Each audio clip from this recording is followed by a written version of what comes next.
बिस्मिल्लाहिर्रहमानिर्रहीम नहमदहू व नुसल्ली अला मुहम्मद रसूलुल्लाहि करीम।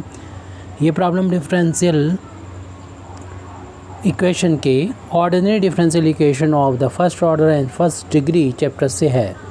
Solve 1 + y² dx minus e to the power minus 10 inverse y minus x dy is equal to 0।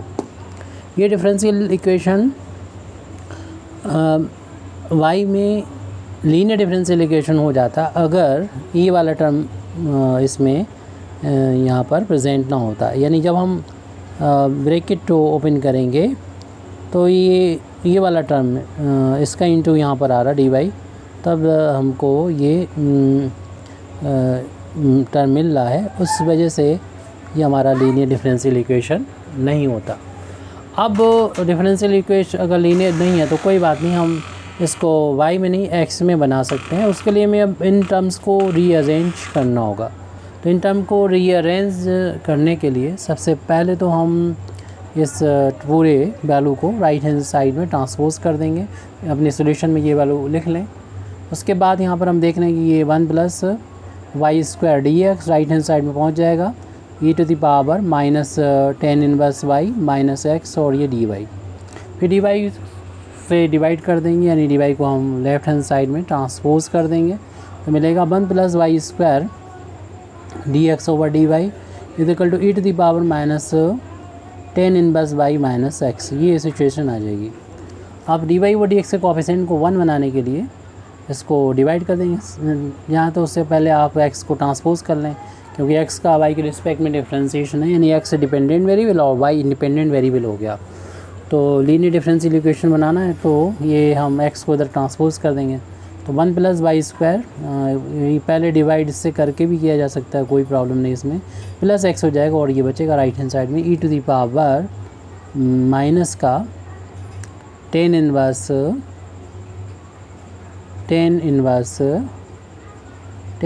y। तो अब हमें इस वैल्यू से पूरे इक्वेशन को डिवाइड कर देना चाहिए। तो हमें मिल जाएगा dx ओवर dy प्लस यहाँ पर 1 का इंटू मान लें x के साथ में, तो 1/1 + y² हो जाएगा x, और राइट हैंड साइड में e to the power minus का जो है 10 इनवर्स y है अपान में 1 प्लस का y² हो जाएगा। अब ये प्रॉब्लम इस तरीके की बन गई है। अगर हम वैसे तो हम लिख रहे हैं इक्वेशन y में लिख रहे हैं, y में linear differential equation dy over dx plus p y is equal to q। यहाँ पर p और q जो है वो x के फंक्शन होते हैं। या इस हमारे इक्वेशन में, हमारे इस इक्वेशन में जो रोल है x और y का वो इंटरचेंज हो गया है।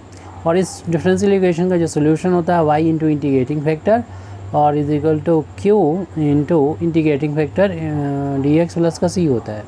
अब अगर हम इसका, चूँकि हमारा डिफरेंशियल इक्वेशन इस टाइप का नहीं है, हमारा डिफरेंशियल इक्वेशन में जो है वो x डिपेंडेंट वेरिएबल और यहाँ पर x इंडिपेंडेंट वेरिएबल, तो हम भी इस इक्वेशन को अगर ऐसा लिखेंगे तो ऐसा आ जाएगा dx ओवर dy प्लस का p x is equal to q। अब यहाँ पर p और q जो होंगे y के फंक्शन होंगे, जैसे यहाँ पर y का फंक्शन है, ये y का फंक्शन है।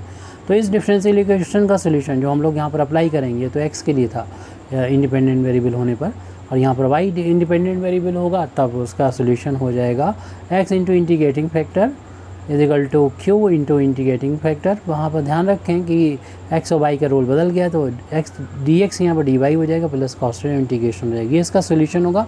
तो इंटीग्रेटिंग फैक्टर कैसे निकाला जाता है वो हम लोग इसकी कंपेयर पहले कर लेते हैं। p की वैल्यू नज़र आ रही है हम लोगों को, कंपेयर करने पर इक्वेशन जो लास्ट वाला इक्वेशन हमने लिखा था कंपेयर करेंगे, कैपिटल P की वैल्यू 1/1 प्लस y² हो जाएगा और q की जो वैल्यू है वो e to the power minus 10 inverse y upon में 1 प्लस y² हो जाएगा। तो इस तरीके से राइट हैंड साइड में जो था वो q हो जाएगा। अब इंटीग्रेटिंग फैक्टर होता है, हम ध्यान रहे कि इंडिपेंडेंट वेरिएबल y के लिए लिख रहे हैं तो p इंटू dy होगा यहाँ पर। तो अगर x वाला होता तो यहाँ dx होता, तो यहाँ पर इंडिपेंडेंट वेरिएबल अगर y है तो dy आ गया यहाँ पर, और p की वैल्यू ये 1/1 प्लस y² है dy, और इसका इंटीग्रेशन जो होता है हम लोग जानते हैं कि 10 इनवर्स y होता है। ये इंटीग्रेटिंग फैक्टर आ चुका है। अब फार्मूले का यूज़ कर जो अभी लास्ट में लिखा था, तो हमारा डिपेंडेंट वेरिएबल यहाँ पर x है, तो सोल्यूशन ऑफ डिफरेंशियल इक्वेशन, यानी लास्ट में जो डिफरेंशियल इक्वेशन मिला था उसका सोल्यूशन जो गिवन था उसी से मिला है वो। तो होता है dependent variable into integrating factor और into Q into integrating factor, और इंटीग्रेट वाई के रिस्पेक्ट में करेंगे प्लस कांस्टेंट ऑफ इंटीग्रेशन, यानी इंडिपेंडेंट जो वेरिएबल होता है उसी के रिस्पेक्ट में इंटीग्रेट भी किया जाता है, यानी जिसके रिस्पेक्ट में डिफरेंशिएशन चल रहा है उसी के रिस्पेक्ट में इंटीग्रेशन भी करेंगे। तो इंटीग्रेटिंग फैक्टर की वैल्यू है e to the power 10 inverse y, और q की वैल्यू जो ऊपर हमारी लिखी हुई की पावर माइनस का 10 इनवर्स y अपान में 1 प्लस वाई स्क्वायर है, और इंटीग्रेटिंग फैक्टर लिखना है हमें जिसकी value e to the power 10 inverse y है, dy और प्लस का कांस्टेंट ऑफ इंटीग्रेशन चल रहा है सी। लेफ्ट हैंड साइड में तो कुछ नहीं करना है, लिख लें x e to the power 10 inverse y। Right hand side में देख रहे हैं कि यहाँ पर बेस e है, 2 बार है तो एक बार लिखें और जो पावर्स है वो ऐड हो जाएंगी, यानी 10 इनवर्स y में ऐड हो जाएगी ये वाली 10 इनवर्स y, और dy और पान में है 1 प्लस का वाई स्क्वायर।